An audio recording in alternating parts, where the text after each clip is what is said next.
स्वागत है प्यारे बच्चों। आज की क्लास में आज हम पढ़ेंगे क्या होता है यदि एक प्रतिरोध, एक संधारित्र तथा एक प्रेरकत्व को हम क्रमशः एसी और डीसी सर्किट में लगाते हैं। तो जल्दी से इसको समझेंगे सरल रूप में। सपोज सबसे पहले समझिए, मेरे पास एक प्रतिरोध है, इसको मैंने यहाँ ये बैटरी ने डीसी सप्लाई दी है। क्लियर? ठीक। रेसिस्टेंस। और यहीं दूसरा केस है, ये प्रतिरोध है, मैंने इसको एसी दिया है। ठीक। एसी को आपको पता है वोल्टेज, यहाँ पे वोल्टेज फिक्स होगा वी, यहाँ पे आप लिखते हैं V equal to V0 sine omega T. आपको पता है इंडिया में एसी की फ्रिक्वेंसी 50 हर्ट्ज होती है। ये आर है। तो यहाँ पे देखिए आप, प्रतिरोध में हमने डीसी जोड़ा, प्रतिरोध में हमने एसी जोड़ा। तो डीसी में क्योंकि इस प्रकार से तो हम कहते हैं सपोज लेट से आई करंट यहाँ बह रहा है, यहाँ से जाएगा आई करंट, ये वापस आए करंट। ठीक है, आपने बल्ब लगाया, बल्ब जल जाएगा। ठीक है, ओके। एसी है आपके पास, एसी है तो एसी में क्योंकि ये एसी साइकिल दिखा रहा है सिंबल, और ये इसमें सर्किट क्या होता है, एसी धारा लगातार परिवर्तित होती रहती है, दिशा को बदलती रहती है। और प्रतिरोध है तो यहाँ पे जो है दोनों में सेम इफेक्ट होता है, इन्हें जूल हीटिंग इफेक्ट होता है, क्योंकि प्रतिरोध में जो है हीटिंग इफेक्ट होता है। इसलिए जो है एसी और डीसी के लिए प्रतिरोध एक जैसा व्यवहार करता है। हम लिखेंगे यहाँ पे समान व्यवहार, समान व्यवहार, यानी प्रतिरोध एसी और डीसी में एक जैसा व्यवहार करता है। ये बात आप क्लियर रखिए। पहला केस है, हम डिस्टिंग्विश नहीं कर पा रहे हैं ना प्रतिरोध लगाने से। अब हम आते हैं कैपेसिटर लगाते हैं हम। नेक्स्ट हमारे पास एक संधारित्र है, ये सी, इसको हमने ये डीसी वोल्टेज से जोड़ा है। ठीक है, फॉर एग्जांपल वी वोल्टेज है। फिर यहाँ पे वही कैपेसिटर हमने लगाया, सी माना इसकी धारिता है। अभी हमने इसको एसी से जोड़ दिया है। क्लियर? ये हो गया। तो आप ये देखिए, जैसे ही यहाँ पे स्विच ऑन करूँगा मैं, तो यहाँ से करंट बहना शुरू हो जाएगा, और ये वाली प्लेट धनावेशित, ये वाली प्लेट ऋणावेशित, यानी संधारित्र चार्ज्ड हो जाएगा, पूरी तरह से आवेशित हो जाएगा, फुल्ली आवेशित हो जाएगा। और जब संधारित्र फुल्ली आवेशित हो जाएगा तो इसकी प्लेटों के बीच विभवांतर यहाँ इसके बराबर हो जाएगा, और करंट आगे जो है बहना बंद हो जाएगा। यानी क्या होता है इसमें, इनिशियली क्या होता है, देखो क्षणिक धारा बहती है, क्षणिक धारा, करंट पहला है, क्षणिक धारा बहेगी।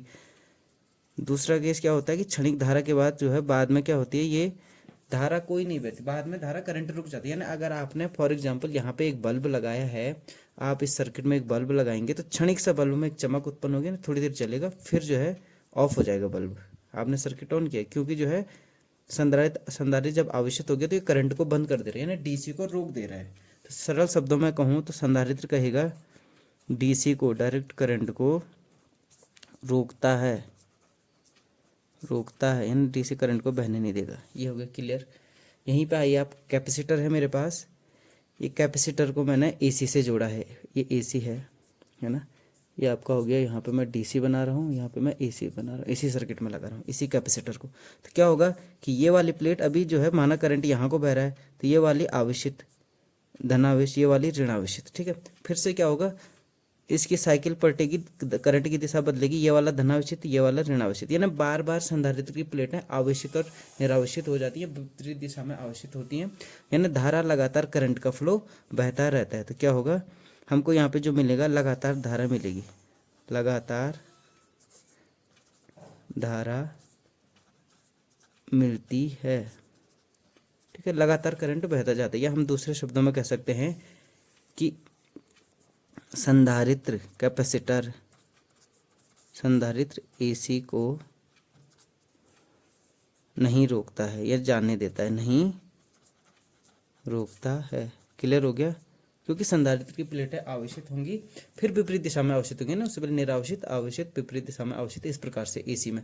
तो लगातार आपको यहाँ कंटिन्यूस सर्किट में जो है करंट मिलता जाएगा। तो हम कहेंगे सिंपली संधारित्र एसी को नहीं रोक रहे, जबकि जो है डीसी में क्षणिक धारा बहेगी और उसके बाद रुक जाएगा। क्लियर? अगला केस आते हैं, ये केस फर्स्ट है, इसको लिख रहा हूँ सेकंड केस। फिर तीसरे केस में जब मैं क्या जोड़ रहा हूँ, इंडक्टर जोड़ रहा हूँ, है ना, प्रेरकत्व जोड़ रहा हूँ मैं इसकी सिरों पे। देखो, तो प्रेरकत्व मैंने जोड़ा है ये एल लगाइए ना, एक तार लेते हैं हम चालक तार, उसको हम मोड़ देते हैं कुंडली के रूप में, तो वो आपका प्रेरकत्व के रूप में काम कर जाता है। और ये इस प्रकार से, ठीक, ये हो गया। यहाँ पे वी वोल्टेज है सपोज, लेट्स से ये एल इसका प्रेरकत्व है, यहाँ पे भी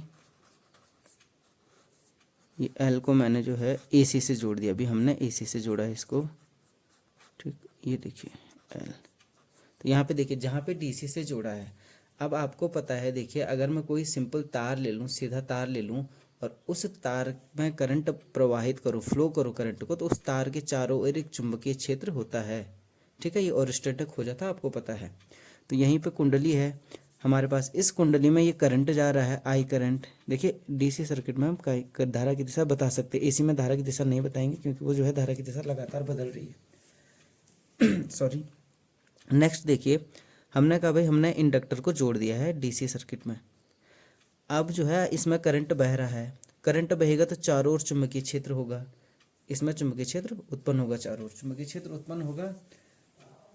तो जो है इस कुंडली से या इस जो एल है, इनसे जो है एक चुंबकीय फ्लक्स गुजरता होगा, यानी चुंबकीय बल रेखाएं गुजरेंगी।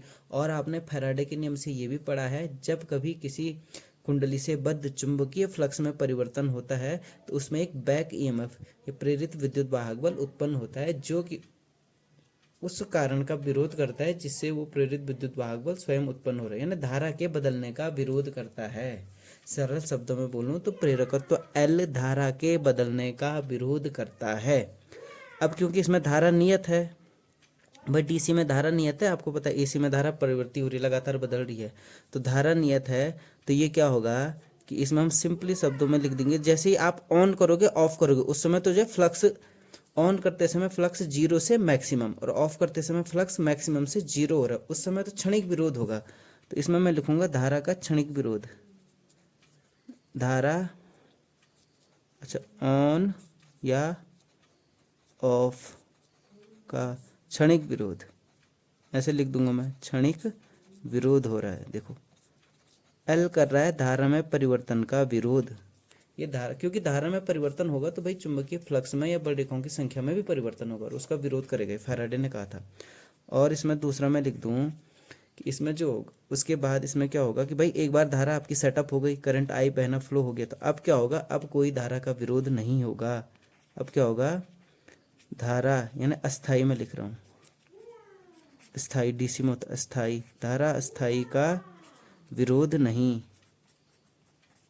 विरोध नहीं होता है। इसको मैं दूसरे शब्दों में ये कहूँ कि एल जो है एसी को जाने देता है, कैपेसिटर सी, सॉरी डीसी को, कैपेसिटर सी जो है डीसी को रोकता है और प्रेरकत्व एल जो है डीसी को जानने देता है, कोई विरोध नहीं करता, क्योंकि डीसी में क्या है, धारा का मान नियत है, धारा का मान नियत है तो आपका उससे बद्ध चुंबकीय फ्लक्स भी नियत है।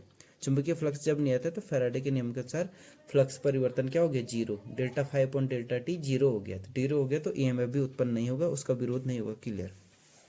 यहाँ पे आइए, हमने एसी लगाया, एसी में आपको पता है प्रत्येक क्षण धारा का मान में परिवर्तन हो रहा है, V equal to V0 sine omega T, and आप लिखते हैं I equal to I0 sine omega T, प्रति क्षण टी समय, प्रत्येक क्षण जो है करंट का मान में परिवर्तन हो रहा है, तो उसके कारण इस एल से, प्रेरकत्व से जो चुंबकीय फ्लक्स या चुंबकीय बल रेखाओं की संख्या जा रही है वो भी प्रत्येक समय क्या होती है, बदल रही है।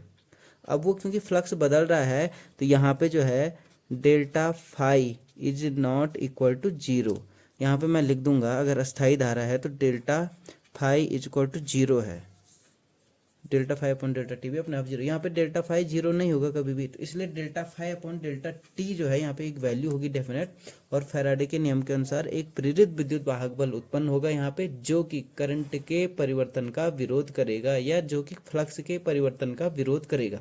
फ्लक्स क्यों परिवर्तन हो रहा है, क्योंकि करंट बदल रहा है, तो एसी में लगातार करंट बदलता रहता है, लगातार फ्लक्स में परिवर्तन हो रहा है, तो लगातार जो है उस परिवर्तन का विरोध होता है एसी में। यानी निष्कर्षतः मैं ये कह सकता हूँ कि एसी जो है, अच्छा ऐसे करेंगे, एल एसी को रोकता है, हम ऐसे लिख देंगे कि एल जो है एसी का विरोध करता है, सिंपल शब्दों में विरोध करता है।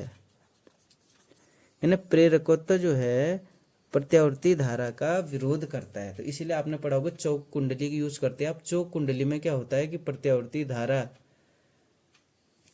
को कंट्रोल करने के लिए हम चौक कुंडली का प्रयोग करते हैं। वो इसी पे सिद्धांत पे निर्भर है। वहाँ पे एल होता है आपका। तो क्योंकि एसी का विरोध कर, जितनी ज़्यादा फ्रिक्वेंसी होगी उतना ज़्यादा एल विरोध करेगा, जितनी कम फ्रिक्वेंसी होगी उतना कम विरोध होगा। ठीक, तो बाकी हम नेक्स्ट टॉपिक में पढ़ेंगे इससे संबंधित। आशा करता हूँ आपको ये वीडियो पसंद आया होगा।